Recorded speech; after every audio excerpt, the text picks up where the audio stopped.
अस्सलाम वालेकुम नाज़रीन, लाइव विद आदिल शाह ज़ैद के साथ मैं हूं आपका मेजबान। जिस तरह आपको पता है कि माली साल का आगाज हो चुका है 1 जुलाई से।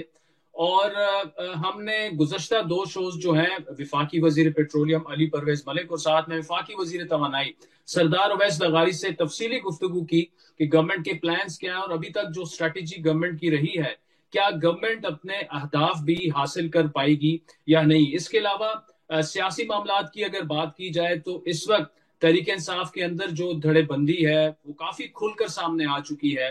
मखसूस नशिस्तों से वो महरूम हो चुके हैं और उसके बाद अब इस वक्त जो खैबर पख्तूनख्वा के वजीर आला हैं अली अमीन गंडापुर, उनकी तब्दीली की बाज़गश्त जो है वो जोर पकड़ चुकी है। और उसकी सबसे बड़ी वजह तहरीक इंसाफ खैबर पख्तूनख्वा के अंदर जो धड़ेबंदी है, जिसकी ताजा मिसाल जो है बैरिस्टर सैफ का ये बयान कि जुनैद अकबर साहब जो हैं, जो कि सूबाई सदर हैं तहरीक इंसाफ के, उनके बारे में उनका ये कहना था कि उनको घर बैठ जाना चाहिए, यानी उनको अपने ओहदे से मुस्ताफी हो जाना चाहिए। और आपको याद दिलाते चलें कि जुनैद अकबर जो थे वो शख्स थे जिनको बानी पीटीआई ने खुद सूबाई सदर नामजद किया था, जब पाकिस्तान तहरीक इंसाफ जो थी वो बार बार इस्लामाबाद में जाके जलसे जुलूस कर रही थी और उसका खास कोई इम्पैक्ट नहीं आ रहा था। अली अमीन गंडापुर पर इल्जाम थे कि वो बार बार कारकुनान को पीछे छोड़कर वापस केपी पहुंच जाते थे। तो उसके बाद इमरान खान साहब ने जो है वो जुनैद अकबर को इस मोटिव के साथ सूबाई सदारत पर जो है उनको बनाया सूबाई सदर कि वो पार्टी में नई जान डालेंगे। लेकिन अब जुनैद अकबर का गिला ये है कि वो जितनी कोशिशें कर रहे हैं, उनके साथ जो एमपीएस हैं या जो कारकुनान हैं, जो सूबाई वुजरा उनका साथ दे रहे हैं, तो उनका इल्जाम यह है कि जो वजीर आला खैबर पुख्तूनख्वा अली अमीन गंडापुर, वो उनकी तरक्याती स्कीमें तक वो रोक रहे हैं। उसके बाद बानी पीटीआई ने हिदायत ये जारी की कि बजट पास नहीं होगा, लेकिन सूबाई हुकूमत ने वो बजट भी पास करवा लिया। तो कारकुनान के अंदर भी एक एक जो है एक लावा सा जो है वो पकड़ा है कि क्या वजह है कि ना तो बानी पीटीआई के अहकामात माने जा रहे हैं, ना ही पार्टी के अंदर जो वो वुजरा जो कि जुनैद अकबर के साथ हैं उनको सुना जा रहा है। इसके अलावा आतिफ खान की अगर बात की जाए, उनका अलग से धड़ा है। असद कैसर साहब साबिक स्पीकर हैं, उनका अलग से धड़ा है। और उसके अलावा जो असल बात है वो ये है कि मखसूस नशिस्तों का फैसला आने के बाद जो मार्जिन है ओपोजिशन में और वहां की गवर्नमेंट में वो काफी कम हो चुका है। तो ऐसे भी हो सकता है कि जो 35 से 40 हजार अरकान हैं, जो हैं तो पीटीआई के, लेकिन अभी तक उन्होंने किसी जमात में शमूलियत इख्तियार नहीं की, वो अपनी क्यादत से नाला है, अली अमीन गंडापुर से नाला है, क्या वो अपना कोई कैंडिडेट सामने ला सकते हैं।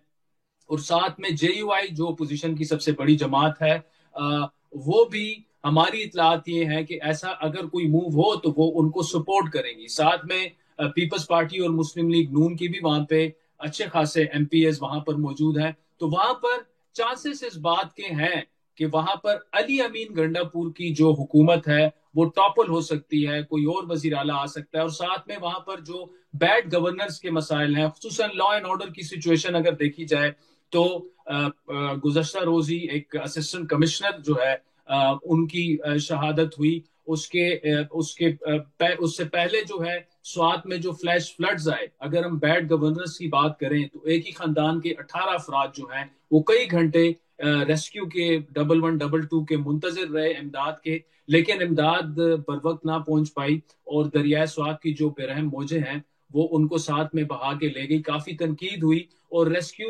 1112 की बहुत सी ऐसी गाड़ियां हैं जो कि तहरीक इंसाफ ने जलसे जुलूसों में और इस्लामाबाद पर चढ़ाई में इस्तेमाल की, वो इस वक्त इस्लामाबाद पुलिस की तहवील में है। और इसके अलावा कुछ लोकल सहाफियों ने जो खबरें दी कि वहां पर 2-3 जो रेस्क्यू की गाड़ियां हैं बड़ी कीमती, वो वहां पर जो गुजरा है वो उनके इस्तेमाल में है। तो इस पूरी चीज में एक जो तहरीक इंसाफ के जो कारकुनान हैं या जो वो एमपीएस हैं जिनके पास वजारतें भी नहीं है, वो ये समझते हैं कि सूबे में पार्टी का ग्राफ जो है वो बड़ी तेजी से नीचे आ रहा है, बैड गवर्नेंस की वजह से, अंदरूनी इख्तलाफात की वजह से। और उनका एक जो बड़ा मुतालबा है कि बानी पीटीआई की रिहाई के लिए कोई भी मुखलिस नहीं है। तो इन तमाम मामलात पर गुफ्तगू करेंगे। सबसे अहम किरदार जो है ऑब्वियसली इस मूव में अगर कोई किरदार अदा करेगी कोई जमात, वो जमीयत उलमा इस्लाम है। JUI की मरकजी रहनुमा इंजीनियर ज़ियाउर रहमान हमारे साथ मौजूद है।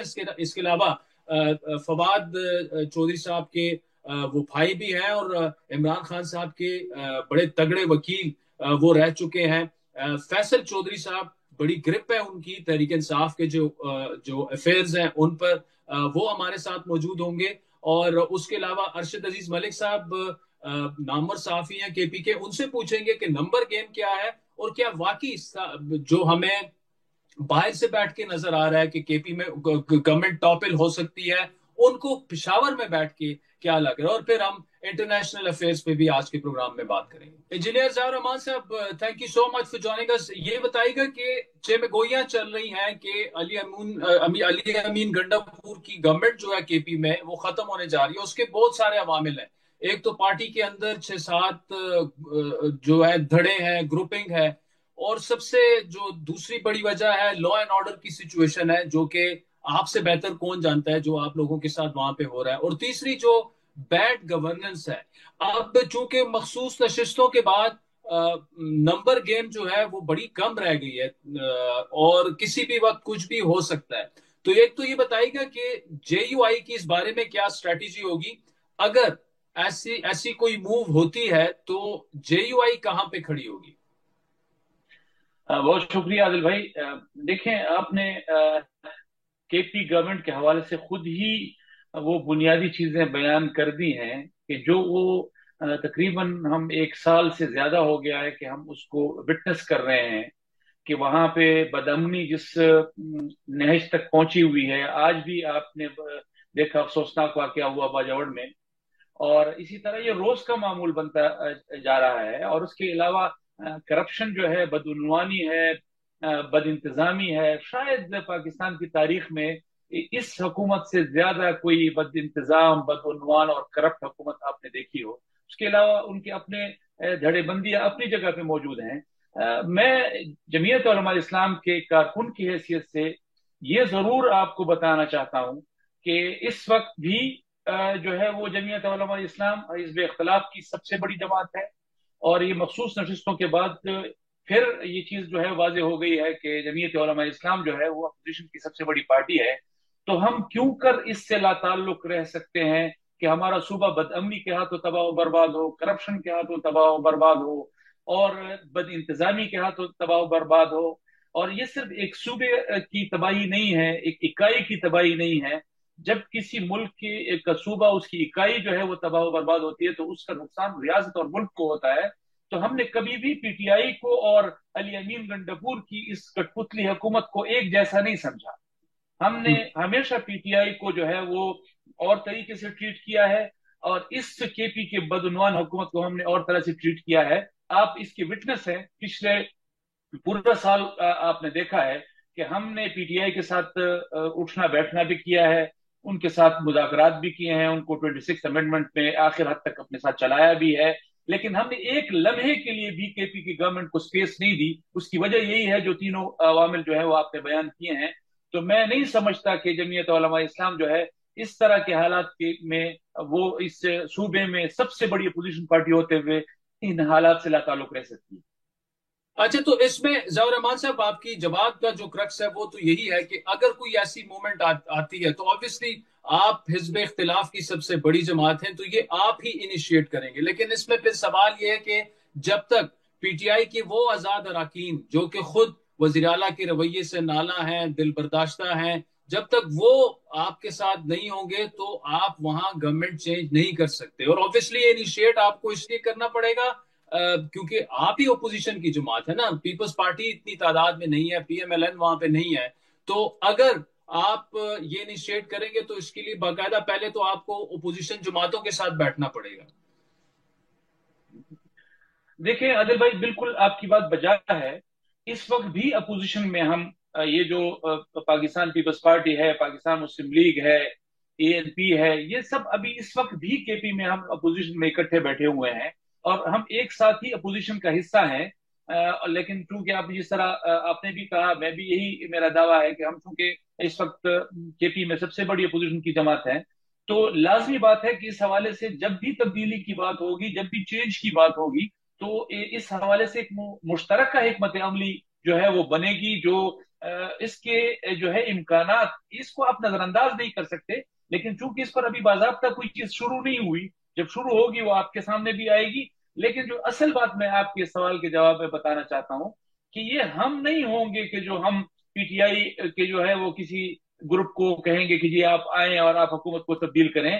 آج آپ خود دیکھ رہے ہیں کہ آج کے علی امین گنڈپور کا اور بیرسٹر صاحب کا جو بیان ہے اپنے صوبائی صدر کے حوالے سے، اور جس طرح انہوں نے اپنے صوبائی صدر کو ٹارگٹ کیا ہے، یہ اٹ سیلف جو ہے نشاندہی کر رہا ہے اس ساری تقسیم کے۔ اور کل اور پرسوں جس طرح وقاص اکرم صاحب نے اور بیرسٹر صاحب نے مولانا فضل الرحمان صاحب کے بارے میں جو زبان اختیار کی، پھر اس کے بعد جنید اکبر صاحب نے جس طرح اس کی تردید کی اور کہا کہ جی یہ ان کا بیان جو ہے وہ ٹھیک نہیں ہے، تو یہ چیزیں ان کے اپنے درمیان موجود ہیں، اور یہ خود دعوت دے رہی ہے اپوزیشن کو کہ جی یہ چیز، یہ صوبہ ہمارے جو ہے وہ کنٹرول میں نہیں ہے۔ پارٹی جو ہے وہ، اب پارٹی کا آپ دیکھیں عادل بھائی، پارٹی لیڈر کہتا ہے کہ جی بجٹ آپ نے پاس نہیں کرنا، اور وہاں کے پی کی حکومت وہ بجٹ کو پاس کر لیتی ہے۔ آپ بتائیے کہ پارٹی کدھر رہ گئی، پارٹی کی لیڈرشپ کدھر رہ گئی، عمران خان کا جو ہے وہ ہدایات کدھر رہ گئی، اور صوبائی حکومت کدھر رہ گئی؟ تو یہ صوبے کی حکومت علی امین گنڈپور کی قیادت میں جو اس وقت حکومت بنی ہوئی ہے، میں بظاہر ایک سیاسی کارکن کی حیثیت سے سمجھتا ہوں کہ اس کا پی ٹی آئی سے کوئی لینا دینا نہیں ہے۔ اگر اس کا پی ٹی آئی سے کوئی تعلق ہوتا تو وہ عمران خان کی ہدایات پر عمل کرتے، وہ عمران خان کی ہدایات کو نظر انداز نہ کرتے۔ تو یہ دعوت تو وہ خود سب کو دے رہے ہیں کہ جی آئیں، اور یہ صوبہ چونکہ یہ خود آپس میں تقسیم ہو گئے ہیں، تو اس طرح تو صوبہ نہیں چلے گا، اس طرح تو ملک بھی خراب ہوگا، صوبہ بھی خراب ہوگا۔ تو اچھا، اس لازمی میں بات دو ہے۔ چیزیں ضیاء الرحمان صاحب، آپ نے دو دفعہ ایک بات کی کہ ہم پی ٹی آئی کو الگ سے ٹریٹ کر رہے ہیں، علی امین کی حکومت کو الگ سے ٹریٹ کر رہے ہیں، لیکن پی ٹی آئی تو آپ سے بار بار ریکویسٹ کرتی گئی کہ جی آپ آئیں اور اپوزیشن الائنس ایک بناتے ہیں، مولانا صاحب اس کی سربراہی کریں، لیکن ایٹ دا سیم ٹائم پھر وہاں سے جو مولانا صاحب کے خلاف زبان استعمال ہوتی ہے، آپ نے گزشتہ 2 دنوں میں بھی دیکھ لے، اور علی امین جو زبان استعمال کرتے ہیں، تو آپ کا کارکن تو کبھی بھی، جہاں تک ہم آپ کے کارکن کو جانتے ہیں بطور ایک صحافی، وہ کبھی بھی سٹیج اس طرح سے شیئر نہیں کرے گا تحریک انصاف کے ساتھ۔ تو آپ کے لیے بھی ایک امتحان ہے کہ کیا آپ ادھر پی ٹی آئی کے ساتھ الائنس میں جاتے ہیں، یا وہاں پر اپوزیشن الائنس کا حصہ بن کر اور اپنی حکومت لے کے آتے ہیں۔ دو باتیں بہت امپورٹنٹ ہے آپ کے سوال کے جواب میں عادل بھائی۔ نمبر ون یہ کہ 2024 فروری سے لے کر آج اس وقت ہم جولائی 2025 میں بیٹھے ہوئے ہیں، لگ بھگ 1.5 سال کا عرصہ ہو گیا ہے۔ میں بصد احترام یہ بات کرنا چاہتا ہوں کہ اس وقت مرکز میں سب سے بڑی اپوزیشن جماعت جو ہے وہ پی ٹی آئی ہے۔ ہم نے ہر موقع پر، چاہے 26 امینڈمنٹ ہو، چاہے ہمارا ان کے ساتھ اسمبلی میں ڈے ٹو ڈے افیئرس کے حوالے سے جو ہے وہ معاملات ہوں، ہم نے ہر موقع پہ کوشش کی ہے کہ اپوزیشن جو ہے متحد اور متفق نظر آئے۔ لیکن ایک دفعہ پھر میں بصد احترام کہنا چاہتا ہوں کہ اس 1.5 سال میں کم از کم پی ٹی آئی کی طرف سے یہ کوشش ہمیں ہوتی ہوئی نظر نہیں آئی کسی بھی مرحلے پر۔ وہ سب سے بڑی اپوزیشن جماعت ہے، اپوزیشن لیڈر ان کا ہے، لیکن جب اپوزیشن نے کوئی انیشیٹو لیا ہے، یعنی پی ٹی آئی نے بس بطور اپوزیشن کوئی انیشیٹو لیا ہے، اس میں انہوں نے اپنے کسی اپوزیشن کے ساتھ وہ جو ہے وہ شریک نہیں کیا، نہ انہوں نے جمعیت علماء کو کانفیڈنس میں لیا، ایون ان کے اپنے اتحاد میں شامل لوگ جو ہیں وہ ان کے بڑے، ان کو بھی انہوں نے کانفیڈنس میں نہیں لیا۔ یہاں پر انہوں نے جو نام دیے ہیں مختلف کمیٹیز کے لیے اور کمیشنز کے لیے، اس میں انہوں نے اپنے ساتھ اپوزیشن کے لوگوں کو نظر انداز کیا، اپنے ساتھ نہیں چلایا۔ تو یہ ان کا فرض تھا کہ وہ اپوزیشن کو متحد کرتے، متفق کرتے، اپنے عمل سے کرتے، بات سے نہ کرتے۔ یہ بات میں بسط احترام کہہ رہا ہوں۔ تو یہ 1.5 سال میں یہ چیز ہمیں ہوتی ہوئی نظر مرکز میں بھی نہیں آئی، لیکن اس کے باوجود ہم نے ان کے ساتھ ورکنگ ریلیشن شپ جو ہے وہ برقرار رکھا ہے۔ جہاں تک ان کے ساتھ اسٹیج شیئر کرنے کی بات ہے تو عادل بھائی، جمعیت علماء اسلام کا بھی حالیہ جو مرکزی مجلس عمومی کا جو فیصلہ ساز فورم ہے، اس نے فیصلہ کیا ہے کہ ہم کسی بھی سیاسی اتحاد کا حصہ نہیں بنیں گے، چاہے وہ اپوزیشن کی جماعت ہو، چاہے وہ کوئی اور جماعت ہو، ہم باضابطہ کسی سیاسی اتحاد میں نہیں جائیں گے۔ تو اس کا دروازہ تو آلریڈی بند ہو چکا ہے کہ ہم کوئی اس طرح کے باضابطہ سیاسی اتحاد میں جائیں۔ اس وقت کا سینیریو تو یہ ہے۔ تو یہاں مرکز کی سطح پہ بھی पी टी आई की तरफ से कोई संजीदा कोशिश मुझे तो एक सियासी कारकुन के तौर पर नजर नहीं आई।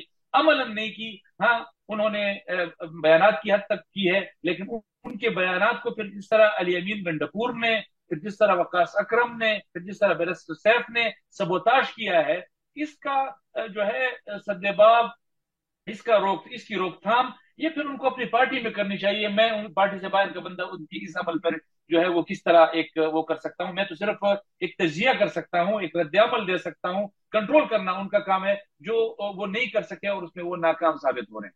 अच्छा, इसमें इसमें एक दूसरी बात ये कि दूसरी जानिब अगर आपके रिलेशंस देखें, चाहे वो पीपल्स पार्टी से हो या पीएमएलएन से हो, वजीर आजम साहब से हो, अभी जब मौलाना साहब के साहबजादे के साथ जो वाकया पेश आया, उसके बाद जो है शहबाज शरीफ साहब ने बाकायदा मौलाना साहब की सिक्योरिटी के हवाले से खदशात का भी इजहार किया, जो भी उनसे हो सकता था वो भी किया। तो पीटीआई से ज्यादा तो वजीर आजम शहबाज शरीफ साहब जो हैं वो ज्यादा आपके कंसर्न्स को एड्रेस कर रहे हैं।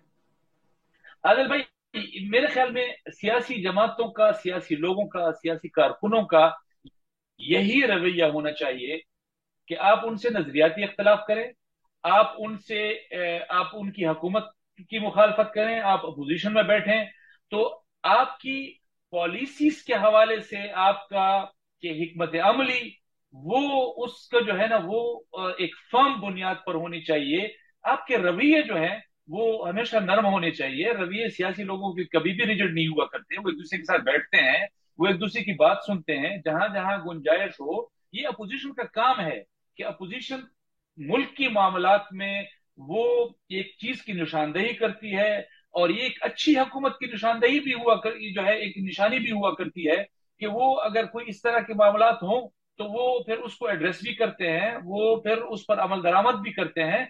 लेकिन तमाम मुखालफत और तमाम सियासी चपकलश के बावजूद आपस का बैठना, ये एक मेच्योर सियासी कारकुन और मेच्योर सियासी रवैये की अलामत है। जो जमीयत उलमा है, मुस्लिम लीग है, पीपल्स पार्टी है, ये तमाम सियासी लोगों का और सियासी कारकुनों का यही रवैया होना चाहिए कि उनके बैठने, आपस में बैठने में मेरे ख्याल में कोई रुकावट नहीं होनी चाहिए। लेकिन जहां जहां नजरियाती इख्तलाफ है, जहां जहां आपको उनकी पॉलिसीज से इख्तलाफ है, उसका बरमला इजहार होना चाहिए। जमीयत उलमा इस्लाम ने न मरकजी हुकूमत के हवाले से अपनी उनकी पॉलिसी पर जो है वो कभी तनकीद से उठ चुके हैं, हमेशा उनको बरमला तनकीद की है। कभी हालिया बटग्राम के जलसे में आपने देखा सूबाई हुकूमत पर बहुत ज्यादा तनकीद हुई, तो उसके साथ साथ मरकजी हुकूमत पर भी तनकीद हुई है। तो ये तो चलता रहेगा। लेकिन सियासी रवैये जो है वो आपकी मुखालफत के आईनादार नहीं होने चाहिए, वो आपकी इंसान दोस्ती के आईनादार होने चाहिए। इंजीनियर ज़ियाउर रहमान साहब JUIFA के मरकजी रहनुमा हमारे साथ मौजूद थे। नाज़रीन, वक्त चाहता है एक ब्रेक का।